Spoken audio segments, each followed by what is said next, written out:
You may have an unexpectedly powerful passport sitting at home. Did you know not all passports are created equally?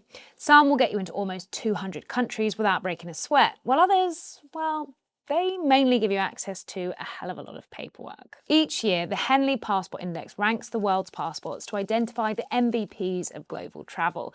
So let's take a look at the strongest contenders and how they made it to the top. Wherever you are in the world, check out Expatica for the latest info on planning, moving and thriving abroad. Like and subscribe, and let's dive in.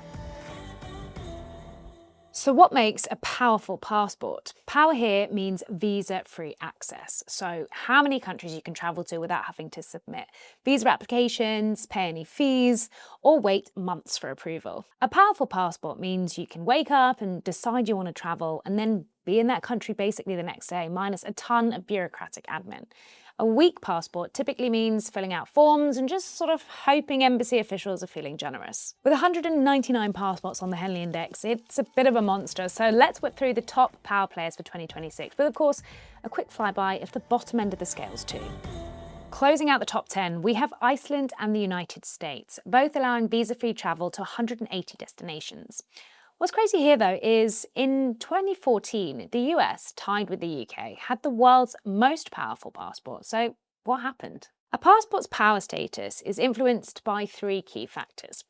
Diplomatic relations, so friendly vibes, good trade relationships, that sort of thing. Economic stability, no one wants to do business with someone who's bad with money. And reciprocity, and both parties bringing the same generosity to the table. While the US passport gives you access to 180 destinations, it only allows visa-free access into the United States for 46 other nationalities. Naturally, feeling slighted by this lack of reciprocity, countries like China and Brazil decided to exclude the US from their visa-free entry. And stricter immigration policies and declining global diplomatic influence haven't exactly helped their power rankings either.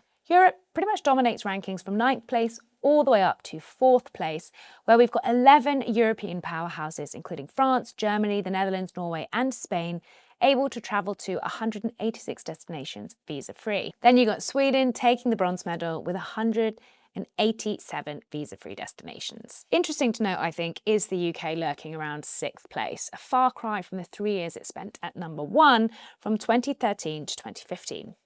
It is fair to say that a lot has happened in the UK since 2016, but this drop has a lot to do with the reciprocity factor I mentioned earlier, and the UK being denied visa-free access to countries like Brazil, China, and Vietnam. And while the US and the UK are barely clinging on to the top 10, Asia and parts of the Middle East are having their moment. For example, Malaysia can be found alongside a bunch of global top spots at number 7 with 183 visa-free destinations.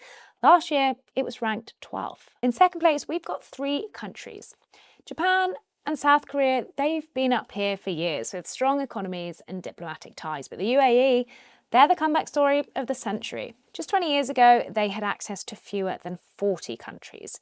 Now, they're skirting the top spot with 188 destinations. And the world's most powerful passport? Well, we have Singapore for the 2nd year running. Singaporeans can travel to 192 destinations without a visa. For perspective, that's pretty much every country on the planet. Now let's take a quick look at the other end of the Henley Index, where we have Afghanistan, Syria, and Iraq. Now, most of us will be aware that these countries are facing immense geopolitical challenges, so it's unsurprising that their access is limited. I have to say, I'm very jealous of Singaporeans and the 192 open doors for travel. Let us know in the comments if anything on this list surprised you. Like and subscribe to the channel and check out expatica.com for all your latest expat news and info guides. And we've also got this really cool relocated tool where you just put in a little bit of information and it will create bespoke lists and resources for your specific move. I'll link that in the bio. Wherever you are in the world, thanks for watching.